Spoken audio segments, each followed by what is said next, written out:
ঘটনাটি ২০২৩ সালের ডিসেম্বরের। সেদিন গবেষকরা নিউজিল্যান্ডের উপকূলে এক বিরল দৃশ্যের সাক্ষী হন। তারা দেখেন একটি শর্ট ফিন মাকো হাঙরের পিঠে চড়ে ঘুরে বেড়াচ্ছে কমলা রঙের একটি মাউরি অক্টোপাস। শার্ক এবং অক্টোপাস, শার্কটোপাসের এই বিরল বন্ধুত্ব ক্যামেরাবন্দিও করা হয় সে সময়। বিষয়টিকে বিরল বলার কারণ জানিয়েছে মার্কিন সংবাদ মাধ্যম নিউ ইয়র্ক টাইমস।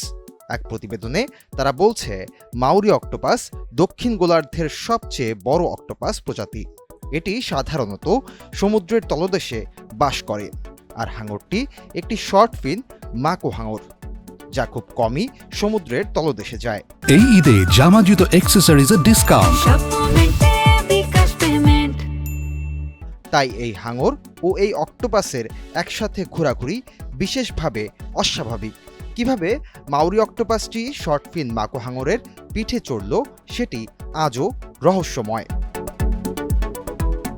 প্রতিবেদনে বলা হয়েছে, এ ঘটনার স্মৃতিচারণ করে অকল্যান্ড বিশ্ববিদ্যালয়ের জীববিজ্ঞান বিভাগের অধ্যাপক রোচেন কনস্টান্টাইন বলেন, ভিডিওর হাঙরটি ঘন্টায় 50 কিলোমিটার গতিতে চলতে পারে।